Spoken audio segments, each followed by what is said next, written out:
नमस्कार साथियों, आज की खबर यूट्यूब चैनल में आपका हार्दिक स्वागत है। आज मैं आपके लिए 3 बड़ी अपडेट लेकर आया हूँ। यूपी के मदरसों का सर्वे हुआ शुरू, वे हेल्थ एंगेज खुलासे। दूसरा बड़ा समाचार है, महिमा चौधरी ने बताया बॉलीवुड का काला सच। तीसरा समाचार है, राजस्थान में बेरोजगारों के लिए खुशखबरी। अभी खबरें विस्तार से।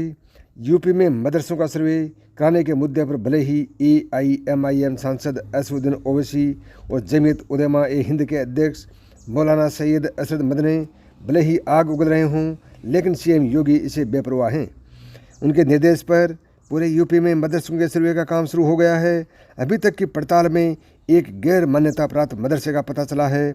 जिला प्रशासन सभी मदरसों को मिलने वाले फंड, वहाँ पढ़ाने वाले मौलाना, जमीन के मालिकाना हक जैसी चीज़ों की जानकारी जुटा रहे हैं। प्रशासन की जांच में हमीरपुर जिले में पहले ही दिन फर्जी मदरसा पकड़ में आया है।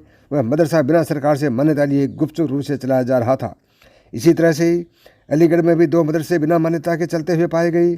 दोनों मदरसों में 350 बच्चों को कुरान और हदीस रटाई जा रही थी। जांच करने पहुंचे नगर शिक्षा अधिकारी ने जब मदरसों की मान्यता के बारे में सवाल किया तो बच्चों को पढ़ा रहे मौलाना कोई जवाब नहीं दे सके। बिजनौर जिले में भी 3 मदरसों का सर्वे किया गया। वहां पर जमीन, फंड और पढ़ाने वाले मौलानों के बारे में कई अनियमितताएं देखने को मिली। आगरा जिले में गैर मान्यता प्राप्त मदरसों की जांच के लिए जिला प्रशासन ने टीमों का गठन कर दिया है। ये टीमें शासन द्वारा दिए गए मदरसों पर की जाँच करेंगी। बुलंदशहर में गैर मान्यता प्राप्त मदरसों को लेकर प्रशासन की जांच पड़ताल शुरू हो गई है। हालांकि अभी तक की जांच में कोई मदरसा गैर मान्यता के चलते नहीं पाया गया। आजमगढ़ में भी DM ने मदरसों की जांच के लिए 3 सदस्यीय टीम का गठन किया है। यह टीमें एक जिले के सभी मदरसों की जांच करेंगी। वहीं बाराबंकी जिले में गैर मान्यता प्राप्त मदरसों का सर्वे शुरू हो गया है। टीम ने मंगलवार को कई मदरसों में पहुंचकर वहां की जानकारी जुटाई। यूपी के मदरसों का सर्वे होने से जमीयत उलेमा हिंद के अध्यक्ष मौलाना सैयद असद मदनी बौखला गए हैं। मदनी दारुल उलूम देवबंद के प्रिंसिपल और all India Muslim personal law board के उपाध्यक्ष भी हैं। मदनी ने कहा कि अगर मदरसों का सर्वे जरूरी है तो दूसरे शिक्षण संस्थानों का क्यों नहीं।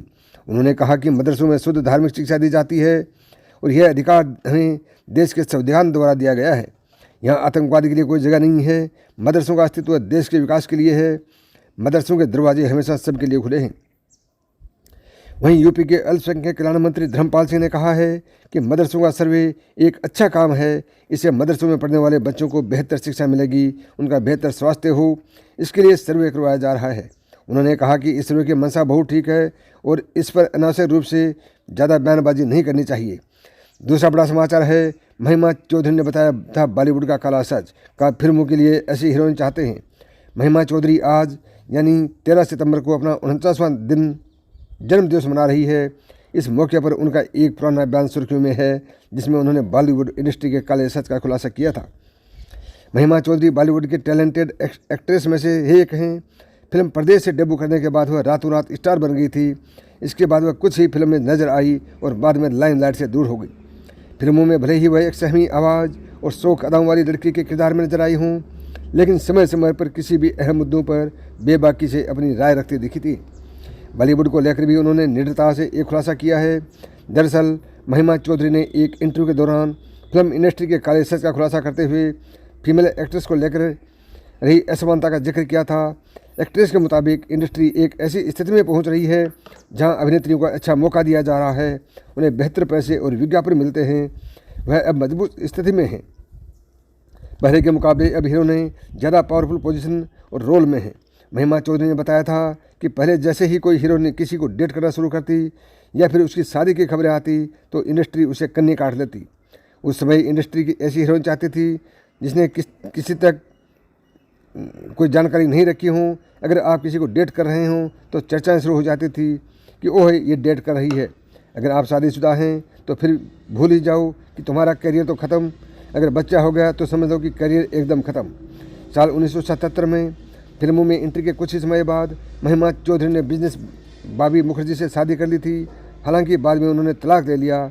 महिमा एक बेटी की माँ हैं जिसकी कस्टडी वह खुद संभाल रही है।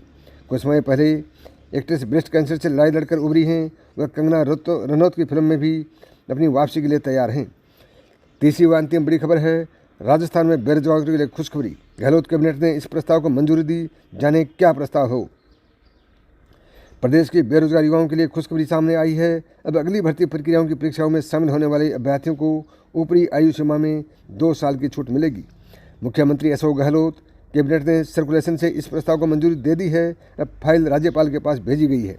बता दें कि प्रदेश में मार्च 2020 से मार्च 2022 तक प्रदेश में कोरोना संक्रमण के आंकड़े लगातार बड़े। कोरोना संक्रमण की भर्ती आंकड़ों के बीच 2 साल तक सरकार की ओर से निकाली जाने वाली भर्तियां नहीं हो सकी थी। ऐसे में बड़ी संख्या उन अभ्यर्थियों की थी जो प्रतियोगी परीक्षाओं में से उम्र अधिक होने के चलते बाहर हो गए थे। यह बड़ा फैसला लेकर सरकार ने इन अभ्यर्थियों को बड़ी राहत दी है। अब अगर प्रतियोगी परीक्षाएं होती हैं तो उस अभ्यर्थी को 2 साल का अतिरिक्त आयु सीमा में छूट का लाभ मिलेगा। बता दें, बेरोजगार अभ्यर्थियों द्वारा भी कई दिनों से मांग उठाई जा रही थी कि उन्हें ऊपरी आयु सीमा में छूट दी जाए। मुख्यमंत्री 30 जुलाई 2022 को ट्वीट कर इसकी घोषणा की थी। सीएम ने ट्वीट पर लिखा था कि कोविड के कारण 2 वर्षों तक नौकरी के लिए प्रतियोगी परीक्षाएं समय पर आयोजित नहीं हो सकी, इसलिए आगामी प्रतियोगी परीक्षाओं में अभ्यर्थियों को ऊपरी आयु सीमा में 2 वर्षों की छूट दी जाएगी। दोस्तों, यह थी आज की बड़ी अपडेट। अभी तक आपने आज की खबर यूट्यूब चैनल को सब्सक्राइब नहीं किया है तभी